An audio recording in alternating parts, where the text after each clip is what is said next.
I guess most of you get gathered around the radio, hopefully, but when I was looking for a speaker this evening and I was thinking of the subject, I thought of the Lone Ranger and I thought, who better to do a talk on the Lone Ranger than Mark Bush? And what came to mind is that little story, I guess most of you heard it. We were doing a quiz here one evening, and all I did was I was playing some sound effects, try to guess what show they came out of. Sometimes I use the opening music. In this case, I had a single gunshot.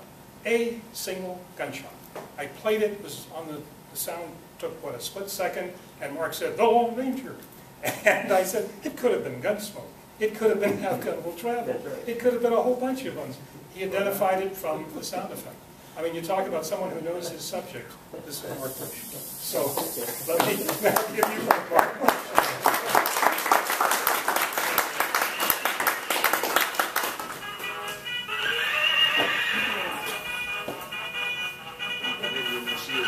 He even has his own theme song.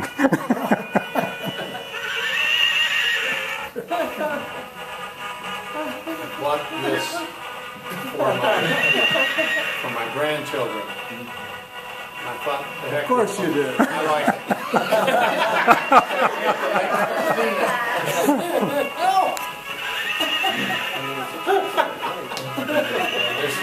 There's no way to turn that off. No. Short of stomping it. I appreciate everybody coming tonight. Fred, I think, has done me a bit of a disservice by calling me an expert.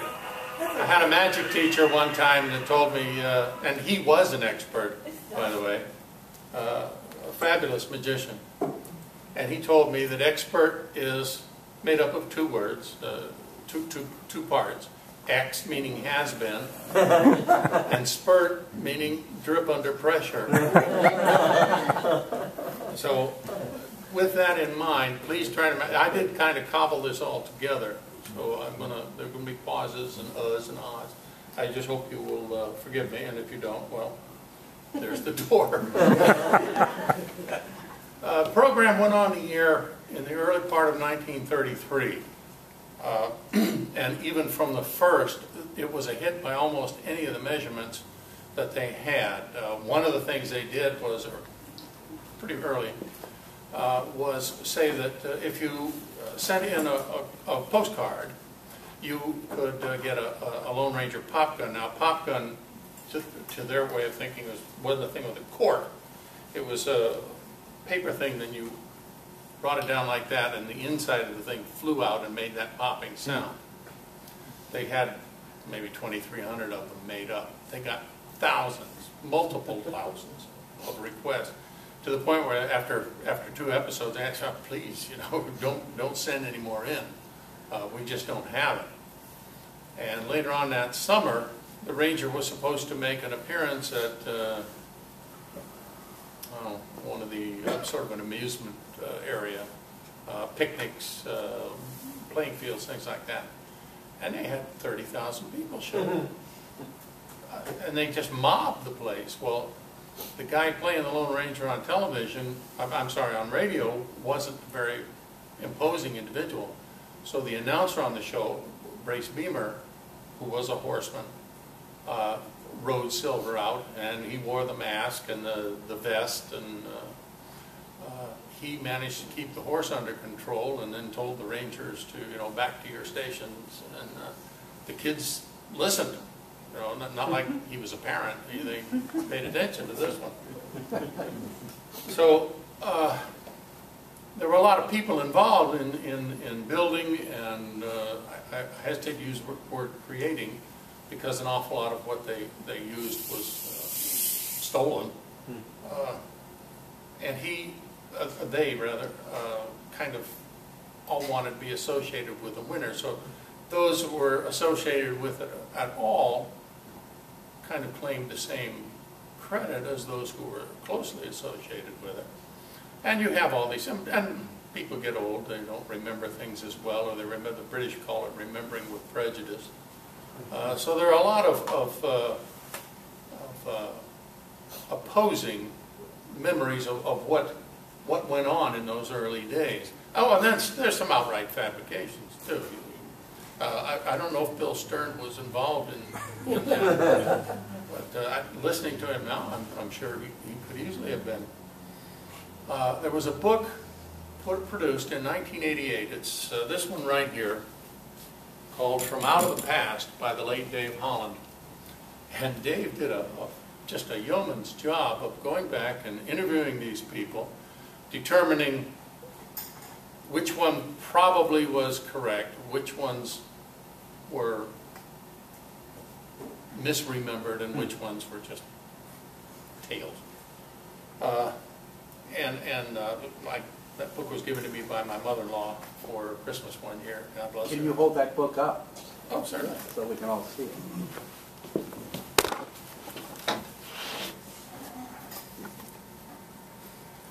Now the book shows, these are different representations of the Lone Ranger. This is one of the earliest ones. This one was from the serials. This is Brace Beamer. This is the Sunday Comics, Dell Comics version. And over here is the television Ranger, represented at least at that point by, at least in this figure here, by Clayton Moore. First thing that Holland researched was the actual date of the first broadcast. Now, all the research I ever saw on it indicates it was January 30th of 1933. That was a Monday night. And for purposes of, I don't even know what the right word would be, literary perhaps comparisons. That's also the night that Adolf Hitler took over in Germany. He assumed power that night. And so you have this evil incarnate versus good personified. And fortunately for the whole world, the Lone Ranger show lasted a lot longer. Adolf and all of those Hitlers. You know? So it was not January 30th because there was a very successful program going on at the time, a Monday, Wednesday, Friday program called Manhunters. So it seems unlikely, I'll put it that way, it seems unlikely that they would preempt the first broadcast of the week with a tryout show. The next night, the 31st, was the night that the WXYZ organization merged with 2 or 3 other organizations to form what they called the Michigan Network. Now, the Michigan Network went on to become Mutual. So that was a kind of a small start, 5, 6 maybe stations. Eventually, I think WOR in New York joined in, and then all over the country before it went out of business back in the late 90s, I think it was. And Jim Jewell was the director of the show for many years. He mentions a date of January 20th as a tryout. Now, that was a Monday. No, that wasn't either. It was a Friday. And that might be true. That would have preempted the Manhunters program again, but at the end of the week, not when you're trying to capture listeners. And in that Friday night time slot. Jewell also mentions on the 17th of January a shortened 15-minute version for in-house broadcast that the advertisers and staff and management could attend and get some idea of the once and future Lone Ranger. Holland found a Detroit newspaper from Thursday, February 2nd, 1933, that says the Lone Ranger begins tonight. Well, that's pretty. I guess you could maybe fault it for not everything you read in the newspapers is true, but that's a pretty good thing to hold on to. And the show ran Tuesday, Thursday, and Saturday nights for the first 10 months of its career. Only moved to Monday, Wednesday, Friday after that. I don't really know whatever happened to Manhunters. I assume they switched places. Now, Holland, in interviewing people, found out that that night, the first night it was on, over 100 people were involved in the broadcast, all of them in the studio. Everybody remembers that they were there that first broadcast. 16 of them played the Lone Ranger. So Holland was stuck. Well, who really did play the Lone Ranger first? He's not certain who the very first one was, but he settled on a fellow named George Stenius, who had hung around Detroit. He'd been around there for a while, been around WXYZ. And he played the role for about 10 weeks, and then decided to go west, got as far as California, changed his last name to Seaton, and it was he who directed the 1947 Miracle on 34th Street. So if you're ever wondering what happened to the guy, that's one of the things he did.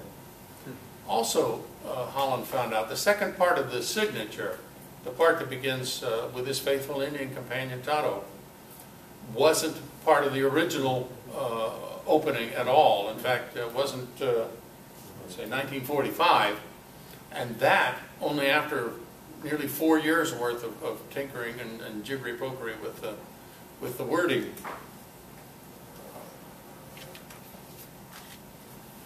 In 1938, Republic Studios, not one of your A-movie producers, mind you, but satisfactory work, certainly, got the right to use the character in 2 serials. The first one they named, you'll never guess how they came up with this name. They called it The Lone Ranger. So I know a lot of thinking went into that one. And they're responsible for 2 of the major elements that now are, at least for people our age, are just considered part of the canon. One was that Tonto rode a pinto horse. On radio, Tonto rode a horse called Whitefeller. And he rode Silver for the first couple of years. Both of them rode on Silver. And there are, I don't know if I have one up here, but there are publicity stills of Brace Beamer and the fellow that played Tonto, a guy named John Todd, on radio anyway, sitting aboard one white horse.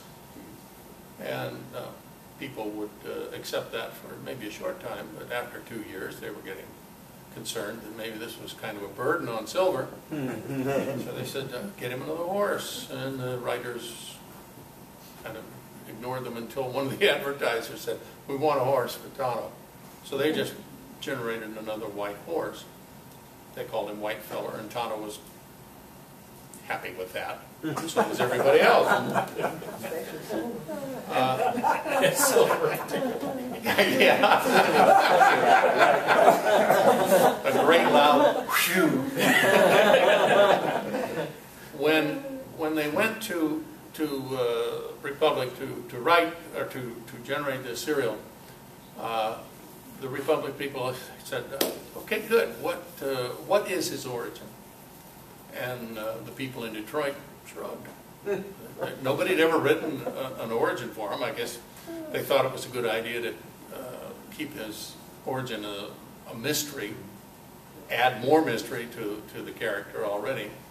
And how come he did what he did? Well, he just did. That's all. So the Republic people gave us this wonderful, wonderful story, The Ambush. This mystical, magical origin story about a fellow who survives the ambush of a group of rangers, determines to put these people in their place, and goes about it wearing a mask and a hat, and wearing a white horse, riding a white horse.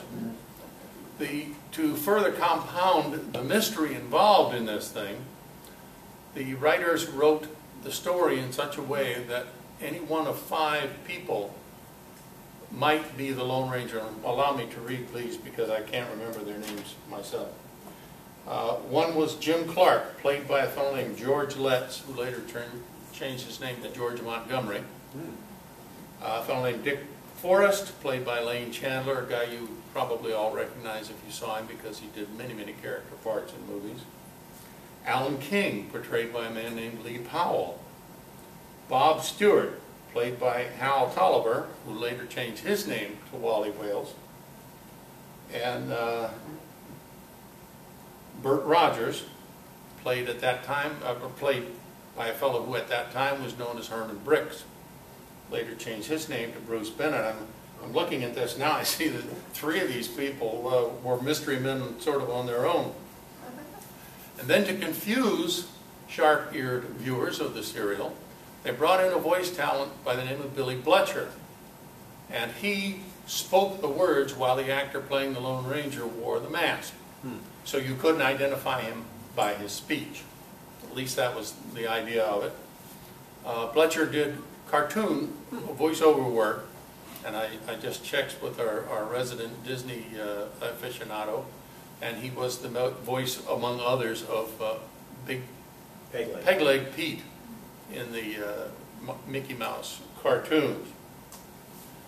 By the end of the series, you were allowed to, you know, of course, you could say, well, I think the Lone Ranger is Jim Clark.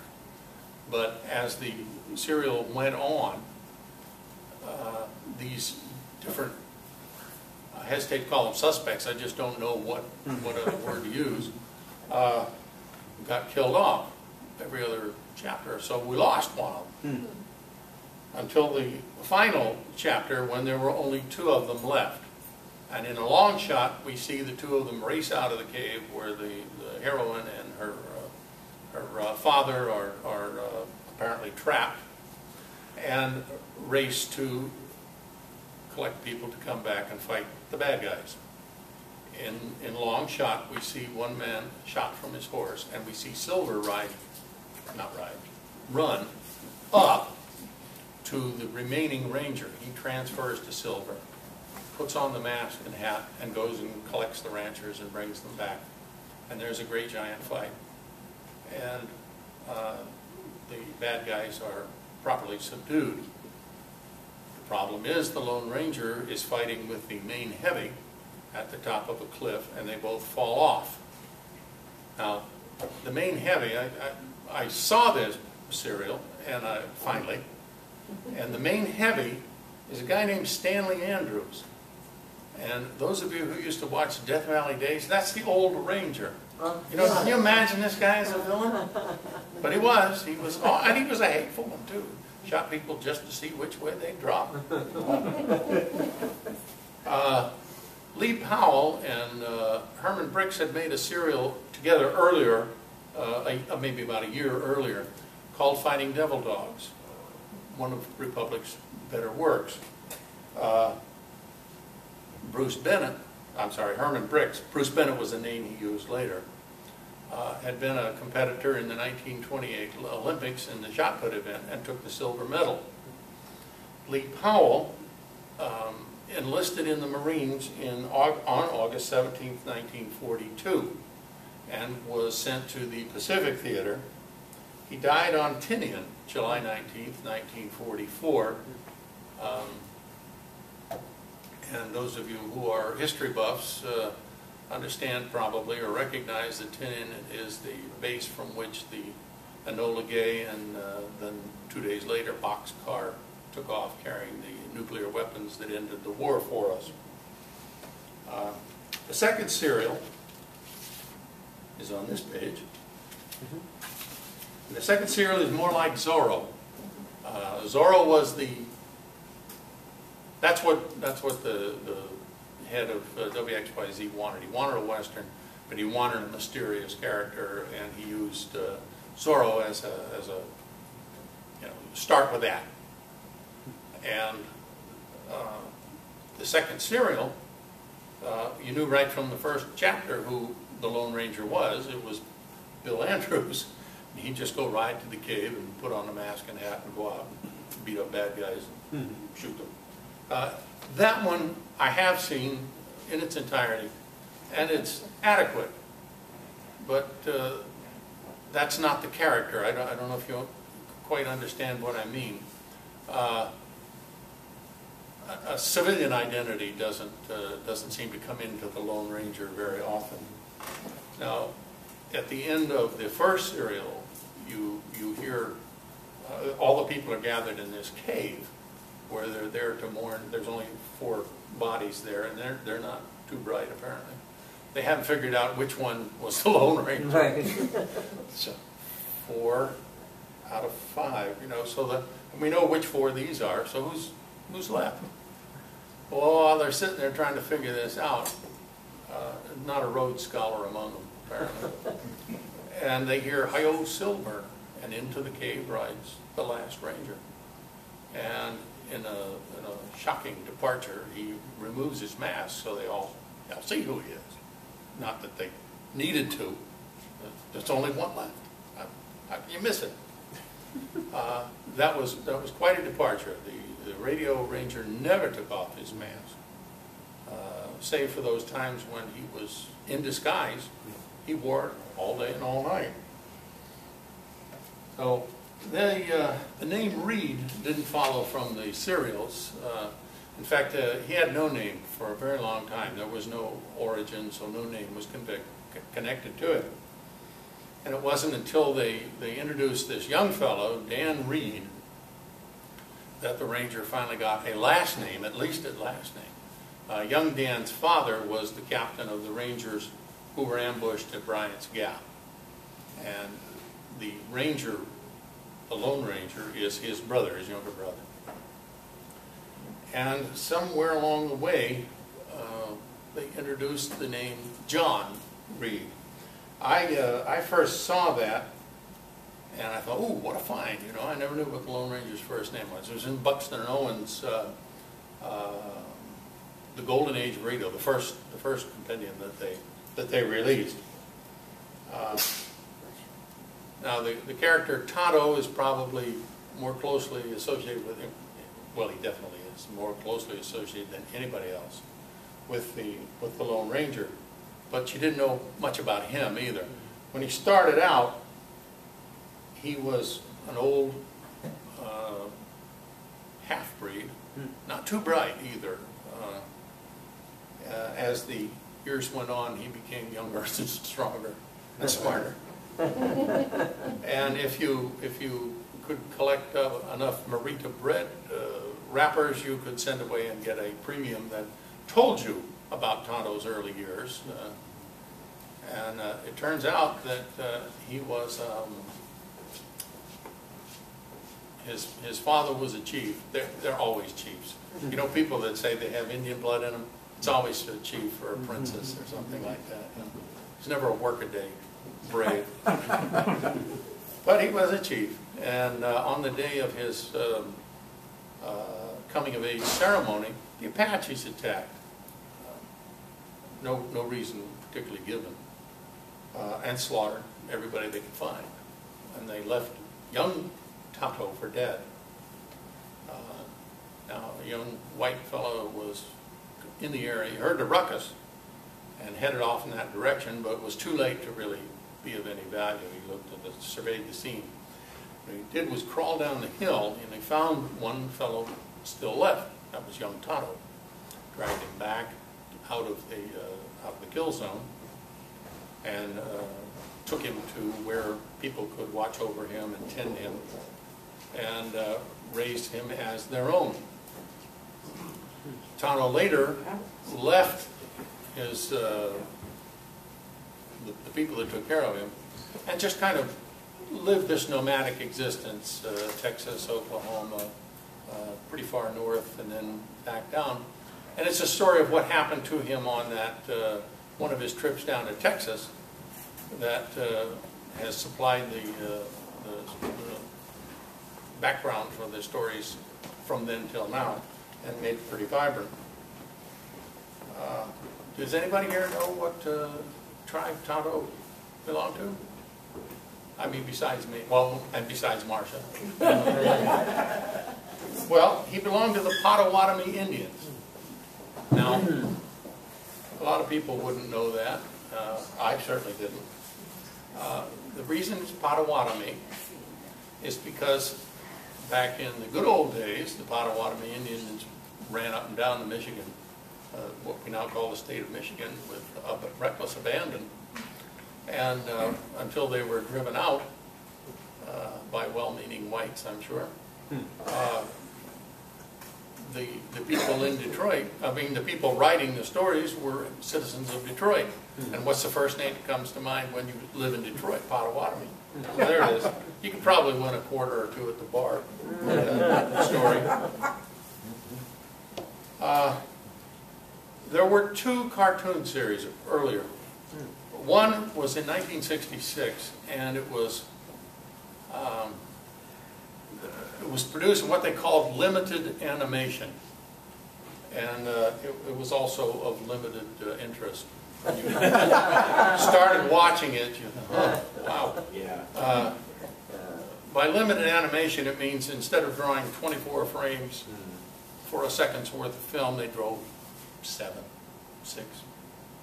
And you don't get, it's not jerky motion, but it's certainly not complete or fluid. And even a guy named Michael Rye was the voice for the Lone Ranger. He was the fellow who on radio was the voice of Jack Armstrong, or at least for a while he was. Used the name Rye Billingsley as well in his career. The second one was a lot better. It came in the 80s. And I thought, what a great voice they've got for this guy. You know, it wasn't Brace Beamer. Beamer was dead by then. And it wasn't Clayton Moore, but it was a wonderful voice that I picked up right away. It was William Conrad. And he not only announced the show, he was the Lone Ranger, and he was, I think he might have been the lead into the commercials as well. So I thought, well, wonder what Bill's doing these days. That was it. Except when I watched the credits, they said the voice belonged to a fellow named Bill Darno. D-A-R-N-O-C. That's Conrad spelled backwards. Well, I don't know. You hear a voice like Conrad's, how stupid do they think we are, really? You're not going to mistake that voice. That was Bill Conrad. I don't care what they said. His name was Bill Conrad. This is a collaborative effort, what I'm doing up here. I'm simply the front man for it. God bless Fred and Marcia. They have both contributed significantly to this. Marcia is my own worst critic, well, after my son's. And, Fred has put together something for me I want to show you. The Lone Ranger character has been used in any number of advertising schemes. You see it on toys, you see it on well, Clayton Moore did the Foster Grant sunglasses. Anybody remember that? When he was required to not wear a mask anymore. Okay. Could you, this is Jay Silverheels, the fellow played Tonto on the television series. Can you play that one first for me? Your wish is my command. Thank you. Do we need the lights off? You see, sir, we're on vacation. Wait, George, I know how to talk to Indians. Chief, we're big game. Big game and forest. We're forest. Forest on mountain. Forest on mountain. How get forest? Trail up mountain. Trail very steep. Then you're off. Look at the rocks. Me take you. Yeah. No, we're going to rough it. Chow, Chief. I think it's chow, Harry. Ciao. Harry, who was that? George, will you give me an hand? I'm stuck, George. Introducing the 1970 Chevrolet Blazer. It'll take you almost anywhere.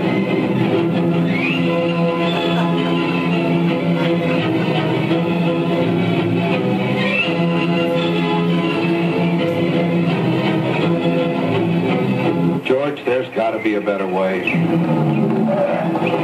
Hop in. Kimosabi Blazer. See it at your Chevrolet dealers. All right, then they both appeared. Jay Silverheels and Clayton Moore both appeared in This one? the Aqua Velva. Oh, okay. The Aqua Velva one. Jesus. Yeah, you'll catch on here. It's kind of fun. Now, the Lone Ranger. Shaving makes my face Fred feel like Floyd. it's been in a knockdown fight with an outlaw. That's why I'm glad there's a skin conditioner in Aqua Velva. Right, Carlo? That's right, Kimasabi. Aqua Velvet does more than just smell nice. It makes space feel like quiet place, cool and smooth. Well said, Carlo. Aqua Velva. It does a lot more than just smell nice.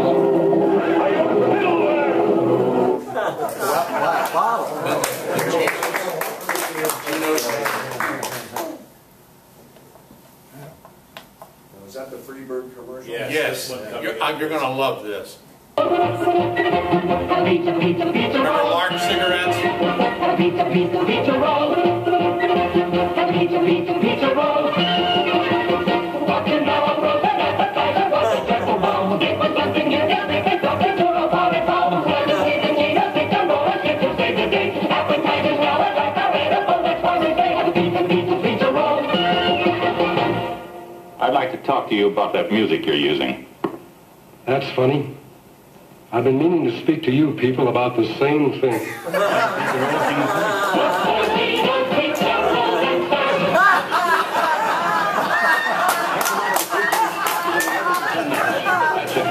Who was that masked man anyhow? I don't know. And I wanted to thank him.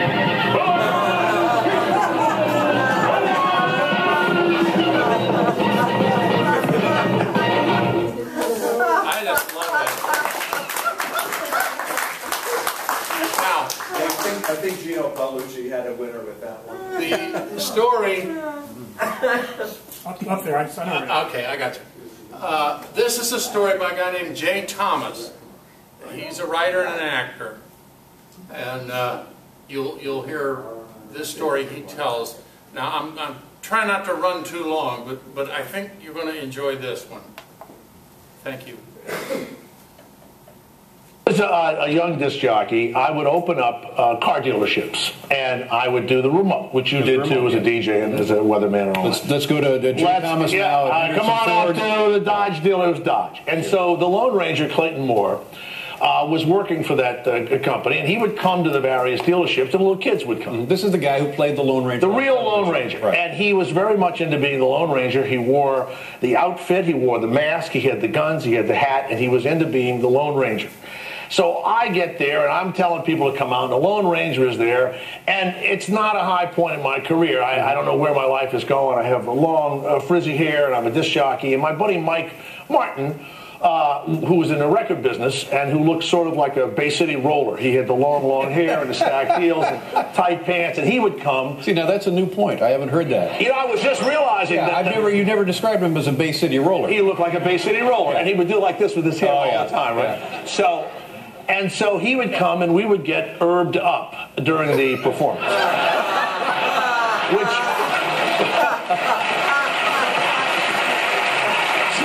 It's nice that your boys are here for that. Yeah. Well, his son called him and says, "Dad, you smoked pot?" And so we would go behind the dumpster, I'd do it at the end of the performance. I didn't want to, ruin the car sales. And so we got completely loaded, and we come out, and no one was there to pick up the Lone Ranger to take him back to the Red Carpet Inn on Moorhead Street. So he looked very uncomfortable. I had an old beat-up Volvo, and I said, "Well, Mr. Moore, can I give you a ride home?" He says, "Well, sure." So we get the Lone Ranger suit. We get him in the backseat of the Volvo. Mike and I, we can barely see the road. We get onto the thing, and we're driving like this in the Lone Ranger. We're being really quiet. The Lone Ranger is in the backseat. Mike's, doing like this, checking his hair, and we're trying not to look stoned. Is the other thing we're trying to do. So we get in 5 o'clock traffic, and some guy is upset that we're on this Independence Boulevard. He's upset that it's all jammed. He backs, and it's a Buick, and it's a middle-aged man. I'll never forget him. And he backs into my car, and I can hear my headlight crutch. Oh, no. And he pulls out, and he turns off like this. Well, I go, that guy crashed into me. So I get in the Volvo, and I gun the thing, and we're chasing the guy through Charlotte, North Carolina, and the Lone Ranger's in the back seat. Emotionless, just in the back seat like this, back and forth. And the mask and the whole thing. So I'm in the Volvo, and so finally I gun it, and it gets right in front of the Buick, and I pull off, And Mike and I jump out, and I go, man, you crashed into my car. And he gets out. He says, no, I didn't. I said, yes, you did. You backed into me, and you broke my car. And he says, well, what do you want? I said, I'm going to call the cops. I'm going to call the cops. He says, oh, really? Well, who do you think they are going to believe? You two hippie freaks or me? And the Lone Ranger gets out from the Volvo.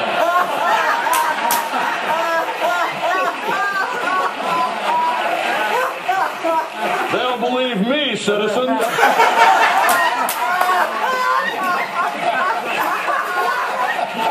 And the guy goes, I didn't know it was you. That's a true story. There you go.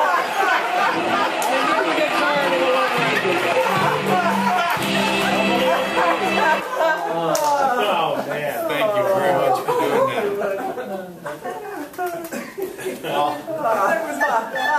Well, you saw both Clayton Moore here, and Clayton Moore and Jay Silverheels here, and here.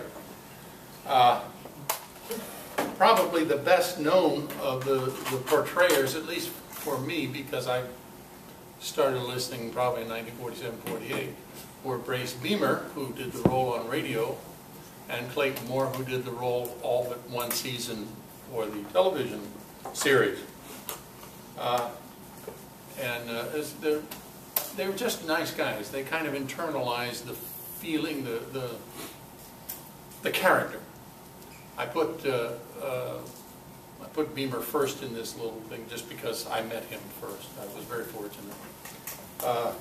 They used to go around to hospitals, and particularly the children's ward, and just make a personal appearance. It wasn't something they were recompensed for, at least not most times, and they didn't ask. They just went. And this first story,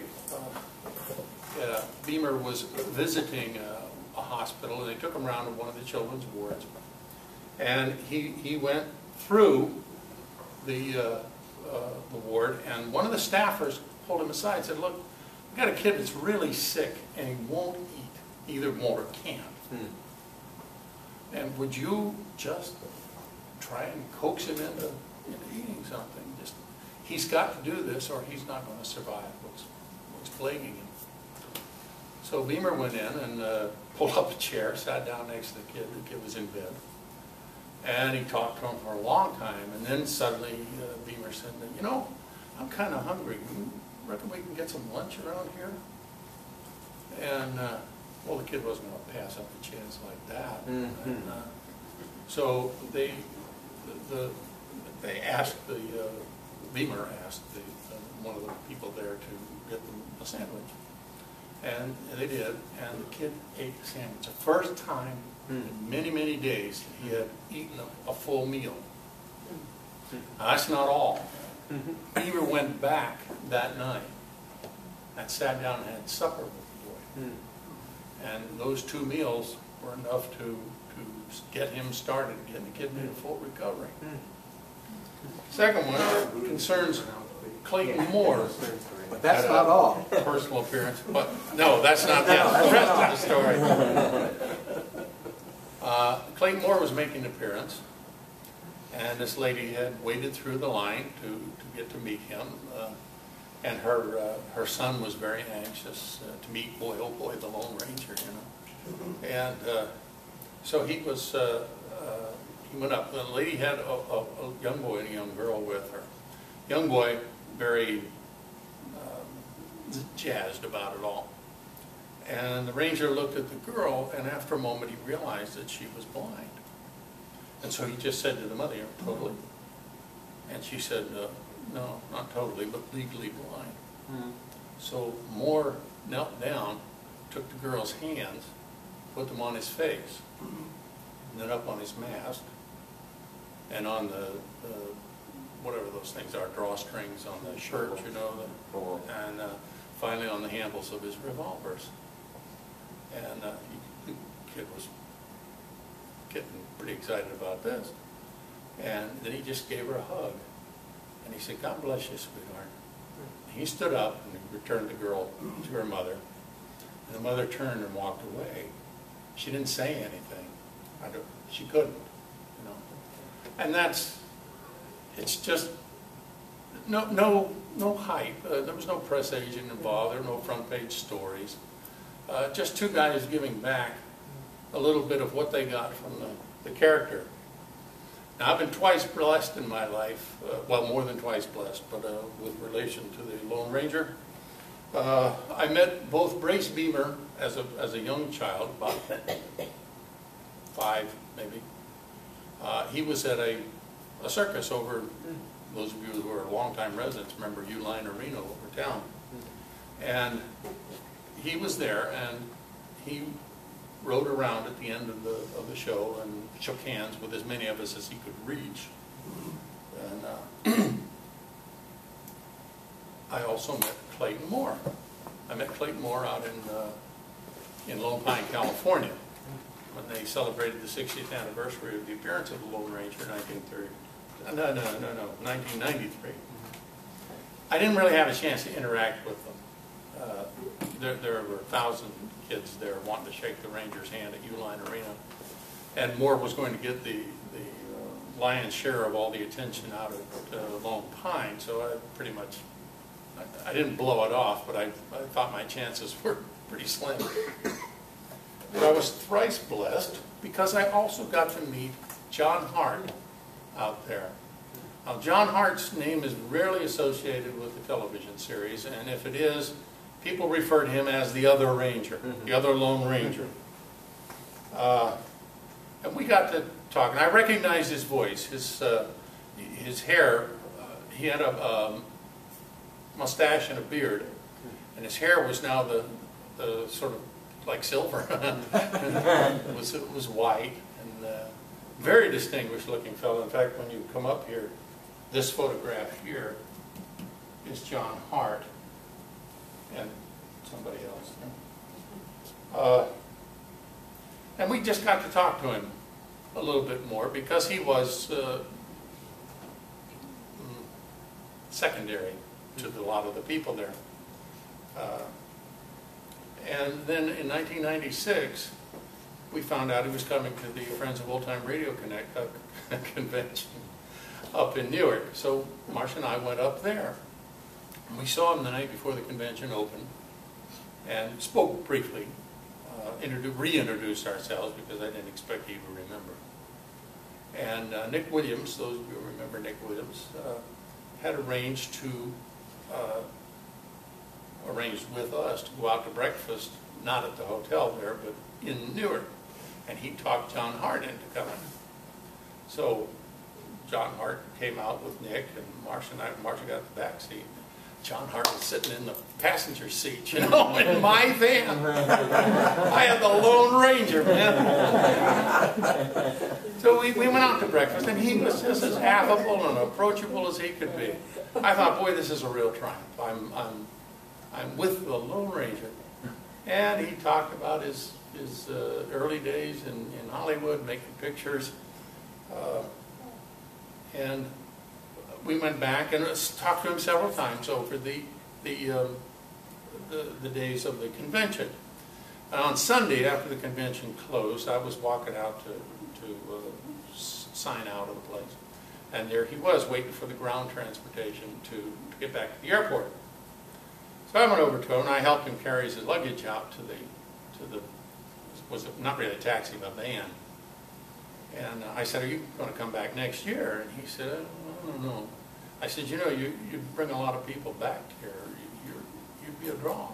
And a lot of people would like to see you again." And he said, "Well, we'll see." He said, "But you know what's been the nicest part of this convention?" I had no idea. He said, "I got to meet people like you and Marcia and Nick." And I thought, boy, having the Lone Ranger in my car was really great. So that was, you couldn't live with me for a month.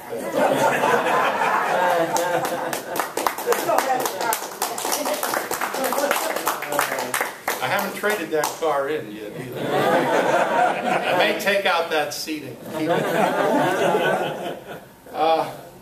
I wrote to John a few times after he was back in 1999. And I wrote to him a few times because there were people in my office who, when they retired, I found out they were Lone Ranger fans. And I got him to, happy retirement, hope everything goes great. And he was always glad to comply and very happy. But as his health failed, as it did in the early part of this letter, they moved, and they no longer forwarded my letters to him. And he died on September 20th, 2009. I felt like I'd lost a friend, a long-time friend.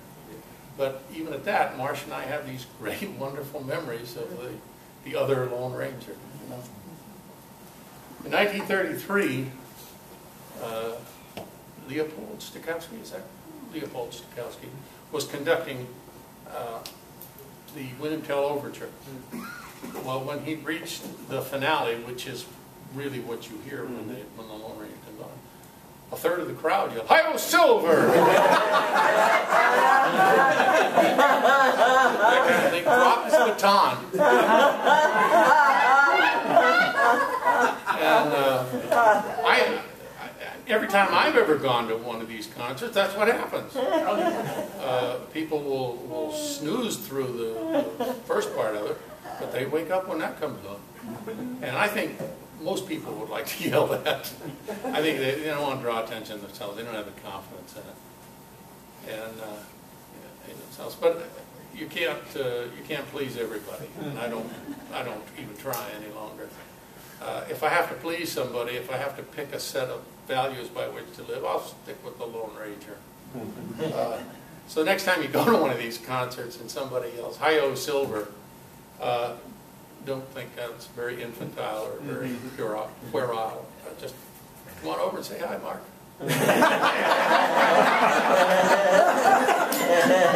Thank you all for being here.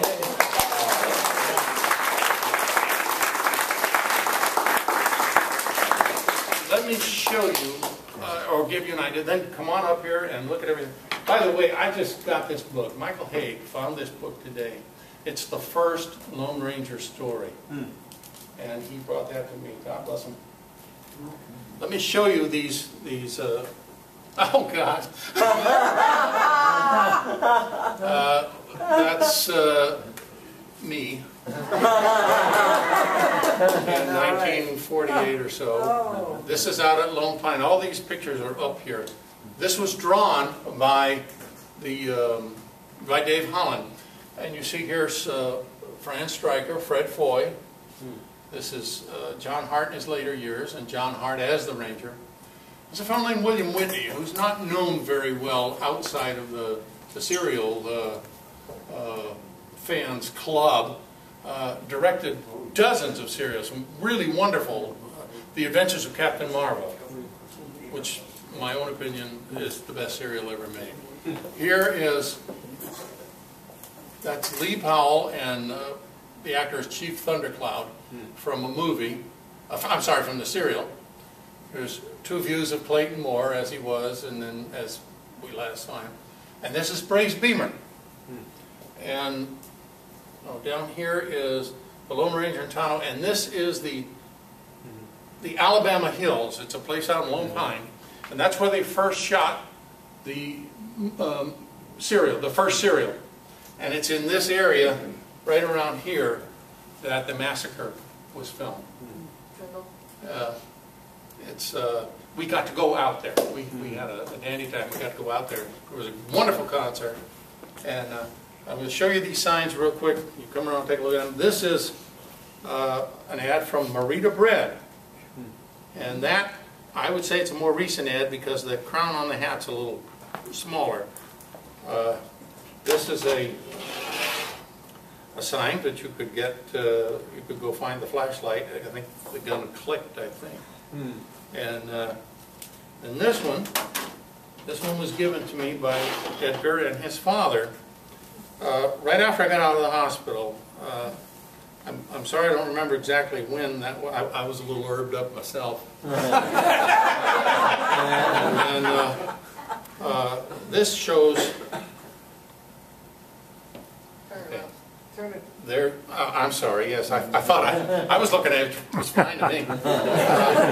This is Tonto from the serial. Yeah. This is the Lone Ranger. The yellow shirt is probably the color of the shirt he wore during the filming, because it showed up better than what they wanted. Silver, Clayton Moore, also Clayton Moore, and John Hart. And over here, I guess it's supposed to be Bob Livingston, who played the Ranger in the second serial, and here's Jay Silverheels. So you come on up, take a look at this stuff. I had a good time going through it all. I got about 4 feet worth of this stuff. Oh, and the gun. Not so much the gun. Let me walk past this.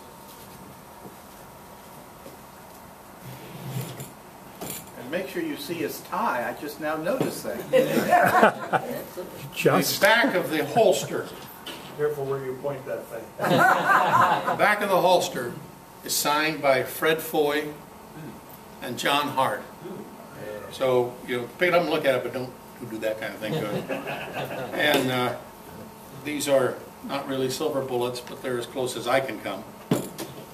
So, come on up, take a look at everything, and I really appreciate y'all being so attentive.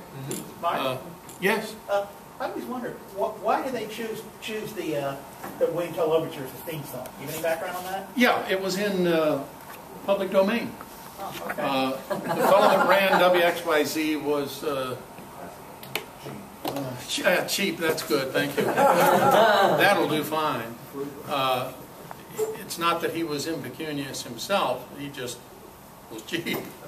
And now, since you bring that up, is it all right if I talk a little? Sure. Okay. They originally had an opening. Fortunately, they didn't use it ever. Where the Ranger would say, "Let's go, big fella, cut loose and away. Hi, Silver." They had the name by then, yeah. And they were playing this, running this dialogue over the Light Cavalry Overture. And I thought, nah, never, not in 1,000,000 years would that seem right to me.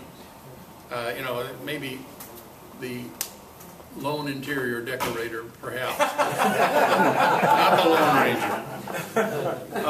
Do you all have any other questions? I still have a little time left. What was the name of the second serial? You didn't tell us that. They put almost as much effort in that. It's called The Lone Ranger Rides Again. So they didn't use a lot of gray matter on either of those titles. Anything else? Well, thank you all very much. Appreciate it.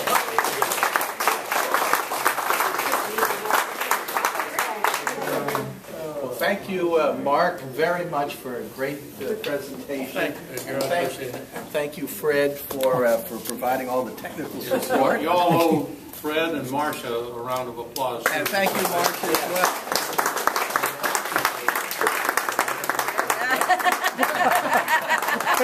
There's timing for you. Well, we'll take a short break and then come back for our business meeting. And Sedge Moss has a couple of other announcements for us when we get back.